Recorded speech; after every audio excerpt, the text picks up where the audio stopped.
Discuss the shooting that occurred yesterday morning in the Summerfield subdivision that involved a 16-year-old Whiteland High School student. With me here today is Superintendent of Whiteland Schools Patrick Spray and Chief of Whiteland School Police Chad Price.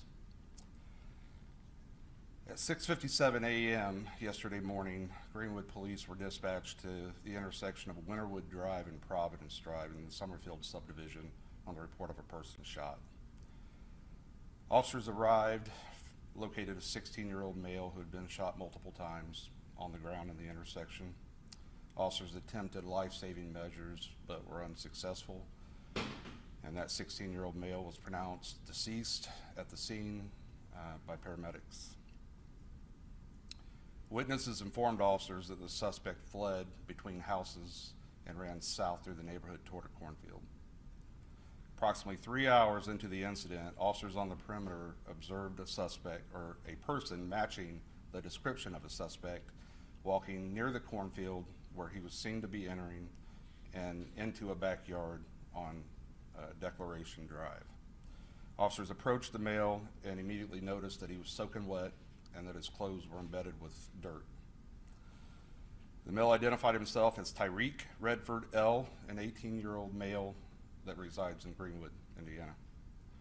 Tyreek was taken into custody and then questioned at the Greenwood Police Department by detectives. As a result of the detectives' interviews with Tyreek, 2 search warrants were later served in the afternoon. One was at a residence on Declaration Drive, and the second was at a residence on Sembra Drive. That is in the Pines of Greenwood. As a result of that investigation and the interview with Tyreek, he was arrested on the charge of murder and transported to the Johnson County Jail where he's currently at. At this time, that is all that I can release regarding the investigation. It's an ongoing investigation, and I don't want to jeopardize the integrity of the case, so I will not be answering any more questions specific to the investigation. I would like to close by saying that the safety of our students, of our children, and our communities and our schools are the top priority of everyone standing up here today. We have many measures in place, policies, protocols, training to achieve that goal. However, there's one thing that we don't have, and that is the ability to be with these children all the time. So I stand up here asking parents, please be engaged in your child's world. Know what's going on in their lives. Teach them the value of life and the consequences for their actions. Teach them appropriate conflict resolution and that violence is never the answer. It's all too often these days that we're seeing our youth resort to pulling a trigger as a result of minor conflicts.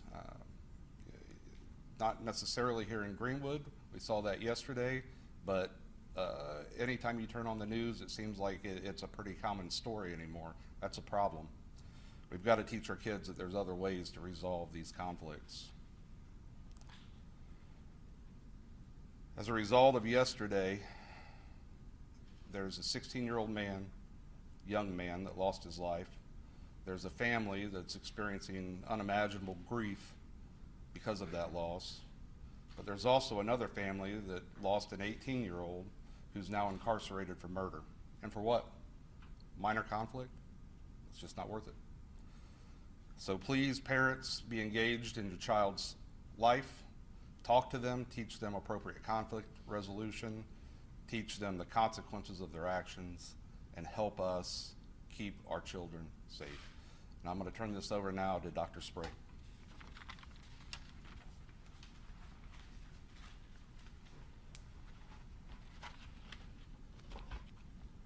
Hello, I'm Patrick Spray, Superintendent of the Clark Pleasant Community Schools. Temario Stokes became a Whiteland Community High School warrior on August 17th of this year when his family enrolled him and his brother. Temario Stokes attended classes for 4 days before he was killed yesterday on his way to his bus stop. Thoughts and prayers are not enough to lift this unimaginable pain inflicted on Temario Stokes' family. To his family, please know we are here for you, and we'll do what we need to do to make sure to try to make your family whole. We are grateful for the members of the law enforcement community, Greenwood Police Department especially, but also the other law enforcement agencies that helped us maintain safety within our school districts, increase patrols. This includes the Johnson County Sheriff's Department, Whiteland Police Department, New Whiteland Police Department, and others. Also, we are grateful to have our Clark Pleasant Police Department and our SRO officers on our campuses each day to build relationships, but also to maintain an orderly and safe environment in our schools. We are also very grateful for the staff that we have in all of our schools and the professionalism demonstrated yesterday by our administrators and teachers and classified staff at our high school.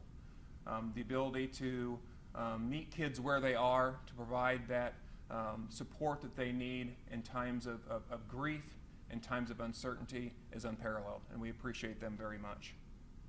We do have mental health professionals available to all of our students and all of our staff in the Clark Pleasant Community Schools.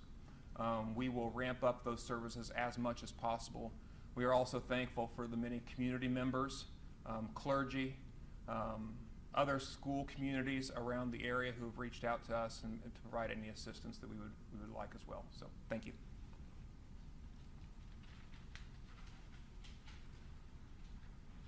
Are there any questions for any of us standing up here? Chief, did you say that he was walking in a cornfield when police saw him, or was he in a backyard? No, he was walking near the cornfield, but into a backyard on Declaration Drive. And he was soaking wet? Yes. You mentioned that it was a minor conflict. We've been told by some family and friends that it was over a possible moped. Can you confirm that for us? I can't. And was, there was we got reports from neighbors that there was a SWAT situation of some kind at the suspect's house last night. Was that the serving of the search warrant, or can you talk about that? No. So there was a separate search warrant served last night, unrelated to this case, by the Johnson County Sheriff's Department. Do you know how many shots were fired and what weapon was used? I can't release that information right now. I can say multiple. Chief, do you know the relationship between the suspect and the victim? Acquaintances? So it would be accurate to say the two knew each other? Yes. You know how they were acquainted from where? I believe just being in the suspect, the person arrested, Tyree, he lived in a neighborhood about a mile west of the victim. So I believe just running around the neighborhood together. So recent. Yes. Which neighborhood did he live in? The suspect, Hi. the Pines of Greenwood. Pines of Greenwood? Yes. Do you know why he was he wet and dirty from being in the cornfield? Do you know, or why was he wet? Yeah, so the suspect was seen running towards the cornfield, so we set up our perimeter in that area. And like I said, about 3 hours later, just feet from the cornfield was the backyard of the home that he was walking towards. Why he was dirty and wet, one can only assume at this point. Did the suspect have a criminal history at all? I'm sorry, Did the suspect have a criminal history at all prior to this? can't release that information. Do we know that home, why he was walking to that home? Is that his home? Is that a friend's home? Do we know anything where he was? I do not. He did give a statement to detectives yesterday, but once again, anything that was said in that statement, I cannot release. It would jeopardize the integrity of the case. And that home is on Declaration Drive? I'm sorry? That home he was walking towards was on Declaration Drive? He was walking on Declaration Drive, yes. Is there a second suspect?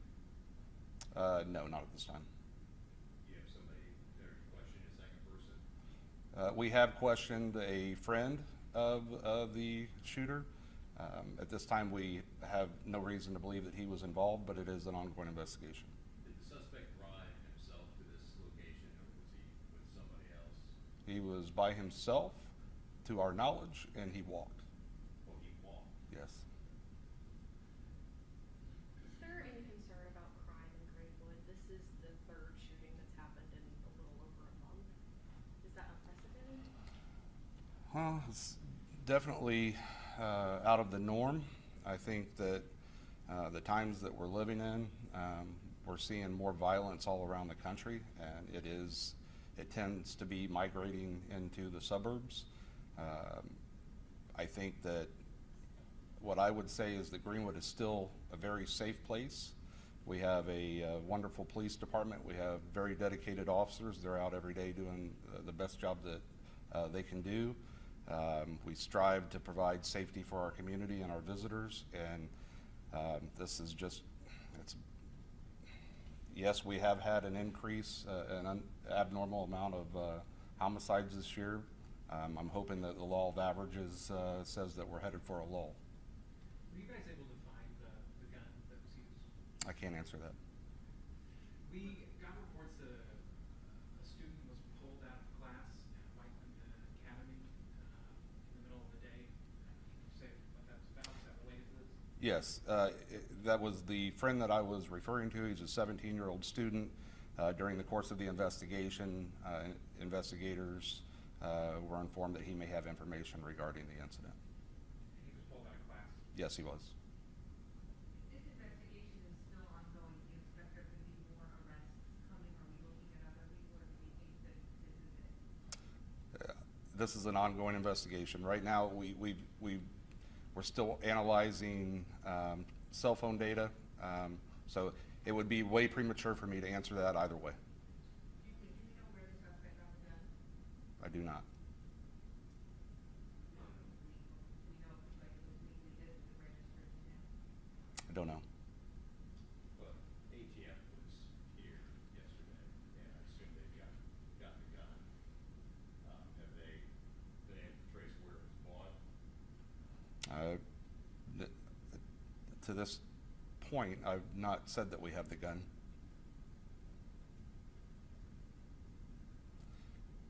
Please understand, this is a very early investigation. I keep saying that I want to protect the integrity of the case. When the time is appropriate, I did talk to the prosecutor this morning. He is reviewing the probable cause affidavit. He did advise me that once he preliminarily reviews that most likely next week he will be issuing a statement regarding any charging. Chief, I wonder what your message is to this community. I mean, I feel like we've had an abnormal amount of fake news come out, mall shooting, other incidents. What do you say to this community, who's sort of, I assume, from what we've heard, pretty shaken up by all this stuff? Would say that it can happen anywhere, and it does. And unfortunately, it's happened on our doorstep this year. It is not normal. We typically have a very low violent crime rate, but a lot of times when things like this happen, just like the mall shooting, it's in the place you'd least expect. So I don't think there's any concern of rising crime necessarily. Just more of a run of bad luck and chance. Do you think this uptick could be related to the handgun permitting process here in our state, the changes? Like, is that something to consider? I think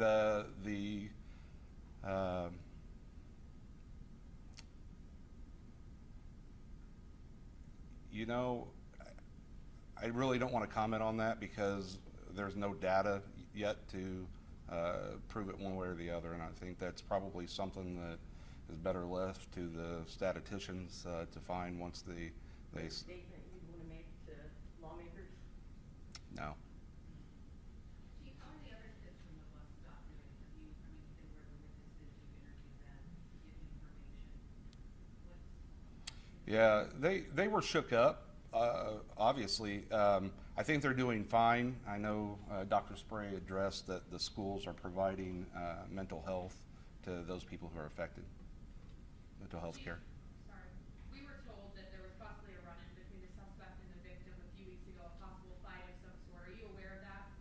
can't comment on that.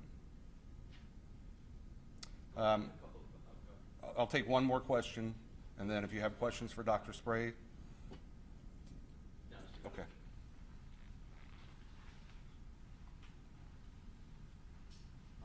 So I wanted to ask, do you know which school district the victim transferred from, and do you know if there's going to be any sort of fundraiser for funeral expenses that has been set up? I don't have concrete knowledge of which district it was. I believe I know, but I'm not going to say unless I know for sure. And then also, I don't have any knowledge of a specific fundraiser that has been established yet. And do you know why school went on as scheduled yesterday? Obviously, it was a traumatic event for people at the bus stop. It was a traumatic event. Yeah, For a lot of so people, the timing of the event, we already had students on the buses, students in schools, staffs in schools, and we also felt like that with the information that we had at the time and the perimeter that had been set up by the Greenwood police, that we had a safe situation inside of our schools. Did the shooter go to school at Whiteland as well? Pardon? Do you know if the shooter went to Whiteland as well? He graduated last year. Anything being done about, obviously it's sort of random, but anything being done about bus stop safety or from our Pleasant Police Department or anything like that? We constantly address different safety issues inside and outside of schools. That also has to do with how we work with kids with regards to conflict resolution inside of schools, our Warrior Way, how we teach kids to be responsible, respectful, and safe. So it's a constant focus within all of our schools from pre-K through 12. Is there any concern about, and the chief had mentioned this, about violence among youth? This isn't the first time that our school district, even Clark Pleasant, has lost a student to violence within, the last 5 years. There have been a few just across the county. This could be for you or for the chief. That's always a significant concern. I mean, that's all I can say, but it's always a concern. There's been numerous kind of violent actions, bullying, etc., happening at Clark Pleasant in the past few months or past school year. What can you say about what school officials are trying to do to improve relationships between students? Yeah, I would say that we aren't the only school district that deals with those types of things, and that we're not the only school district that continues to try to be proactive and helping students be able to, look out for each other, take care of each other, be kind, and know how to resolve conflict as best we can. Take advantage of teachable moments with kids and try to stay, and primarily try to stay connected with families. Do we know, did the bus pull up yesterday on the scene, or did anybody, through text or not, say, hey, don't come here, or anything? Did the bus driver end up pulling up on that whole situation? I can say it was a middle school bus that drove by and gave radio communication to the high school bus to avoid that area.